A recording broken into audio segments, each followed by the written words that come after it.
Caroline, la 24. Alors avant de commencer, juste dire que la 24, 25, 26 concerne les soirées J 2016 qui auront lieu cette année du 4 au 29 juillet. Donc la 24, c'est une convention de partenariat entre la ville d'Épène et le 10-13 pour l'organisation d'activités lors des soirées J. Activités de foot et activités d'initiation au secourisme.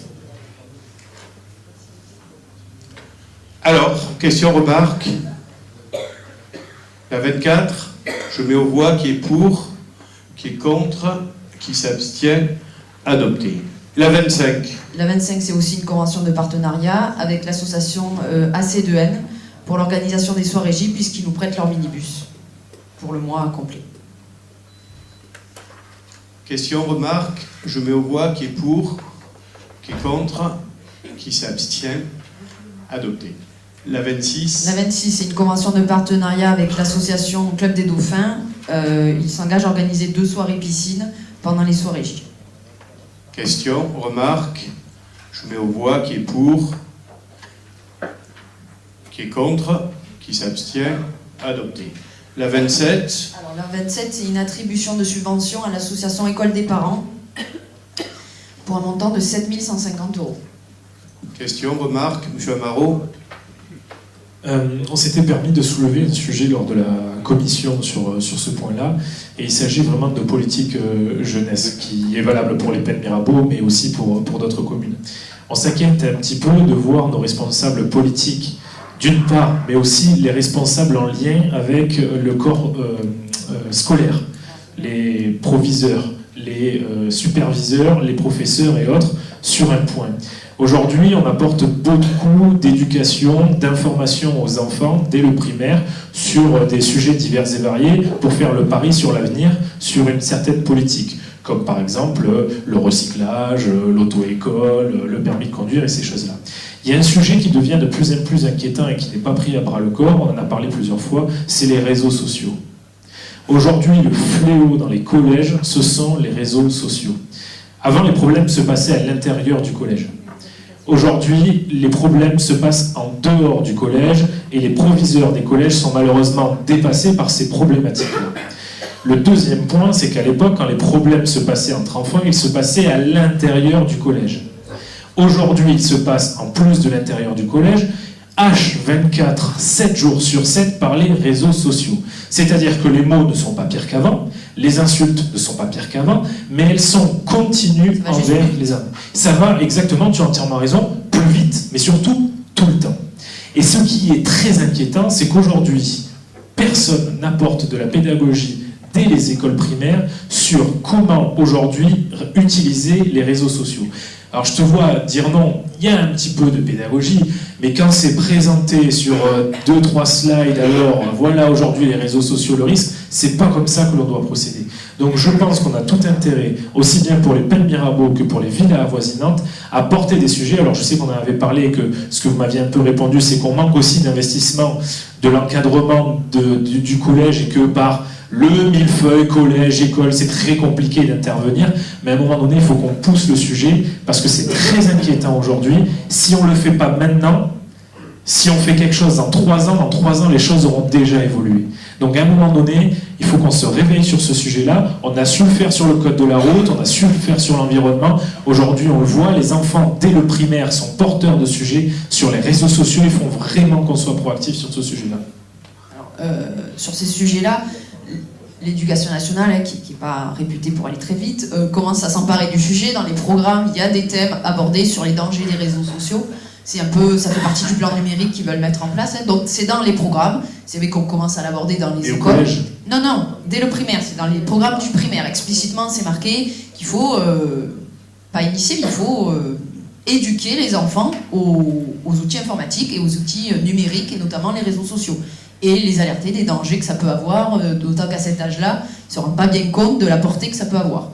Et pour en revenir à la délib, une des actions que porte l'école des parents, c'est les interventions dans les collèges au niveau de la liaison CM2 6e. Il y a différents thèmes qui sont abordés. Moi, pour l'avoir fait plusieurs fois avec mes élèves, toutes les années, ça revient sur le tapis, par l'intermédiaire du portable. Et ils en parlent avec les enfants, et c'est un sujet qui revient régulièrement. Et c'est vrai qu'ils ont une parole intéressante, puisqu'ils les mettent bien en garde de ce genre de problème. Après, il est clair que c'est un fléau qui se répand, notamment au collège, et que toutes les actions sont bonnes à prendre dans ce domaine-là. Mais l'école fait un peu, cette association en l'occurrence travaille aussi là-dessus, mais c'est vrai qu'on pourrait en faire plus. Il a été proposé au principal du collège de faire une intervention l'année prochaine sur ce sujet, avec l'école des parents. Pourquoi pas associer les écoles, les CM1, CM2, si les parents sont volontaires, il n'y aurait pas de souci. Mais oui, c'est un problème, c'est un réel problème. Merci pour la réponse. Je précise parce que j'ai entendu que ça ne concernait pas la délibération. Si, ça concerne la délibération, parce que là, on était d'accord. C'est pour ça que je te dis que l'école des parents joue un rôle là-dedans, oui, puisqu'ils le font déjà actuellement. Exactement, parce que là, on était tous d'accord en commission, c'est qu'il ne faut pas attendre justement les problèmes au collège pour s'en occuper, il faut s'en occuper bien en amont. Mais faisons-le de manière ludique, commencez le faire sur de nombreux sujets, parce que la manière dont c'est fait, ma fille l'a vécu de la passation du CM2 au 6e, c'est pas comme ça qu'on va éduquer les enfants. Mais ça dure 1 heure, on peut pas non plus changer le monde en 1h30 ou 2 heures. Mais c'est pour ça qu'il faut s'en occuper. Un premier appel, oui, c'est déjà une première phase, quoi. Après, c'est beaucoup de problèmes qui se passent à la maison, hein, qui se passent en dehors, donc... Bien sûr, mais comme le recyclage, c'est à la maison, comme le code de la route, c'est à la maison. Non, mais je suis d'accord, mais voilà, il faut y travailler, ça. Alors là, je suis complètement d'accord avec vous. Par contre, je fais volontiers un distinguo entre éducation nationale et instruction publique. Je m'explique. Que ce soit, si vous êtes gentil, mais les communications pendant le conseil municipal, je ne sais pas d'où ça vient en fait. Aujourd'hui, quand on voit l'usage des réseaux sociaux par les adultes, il ne faut pas s'étonner du comportement des enfants. Mais il en va de même pour beaucoup de choses. Aujourd'hui, les réseaux sociaux sont le vecteur du meilleur, mais bien souvent du pire. L'injure, l'insulte, l'invective, je sais de quoi je parle. Bon, c'est pas simple à assumer. Est-ce que c'est à l'école de faire ça? L'école, elle a beaucoup de choses à faire. Alors, pour moi, l'école, elle est là pour apprendre d'abord. Ça relève de l'éducation. Je parle des éducations des enfants. Alors, la preuve qu'on est d'accord pour s'intéresser à ces choses-là, c'est à travers une association. Les réseaux sociaux, on peut être pour, on peut être contre, on peut trouver tout ce qu'on veut. Il n'y aura pas de retour en arrière, il ne faut pas se faire d'illusions. Ceux qui croient que les réseaux sociaux, c'est une mode, c'est ceux qui croient qu'ils ne croyaient pas au téléphone ou à l'automobile. Je crois que là, il y a un véritable problème d'éducation, mais au sens parental. Je pense que les parents devraient faire attention à ce que font leurs enfants avec leur tablette, avec leur ordinateur, avec leur PC, avec leur portable, avec leur tout ce que vous voulez. Et quand il y a défaillance des parents, comme c'est malheureusement de plus en plus le cas, comment on fait? L'école? J'ai eu un cas précis où 2 enseignants dans une école de la commune, ça s'est passé hier, se sont fait démonter à travers les réseaux sociaux. Alors, M. Parot, vous avez raison. Avant, qu'est-ce qui se passait? On allait invectiver quelqu'un, c'était pas bien, mais ça gardait une certaine confidentialité. Maintenant, on met ça sur les réseaux sociaux et tout le monde en profite. C'est un vrai problème de société et je ne sais pas par quel bout on peut le prendre. Voilà. Excusez-moi. Ah ben, je vous en prie. Non, je suis d'accord, on ne résout pas, ma collègue a raison, on ne résout pas le problème en 1 heure, ça c'est certain. Mais comment on justifie cette augmentation de subvention? De 4 150 € l'année dernière, on passe à 7 150. L'augmentation de 3 000 €, c'est justifié par la mise en place de 50 consultations supplémentaires au vu de la liste d'attente qu'il y avait pour pouvoir accéder aux permanences que fait cette association.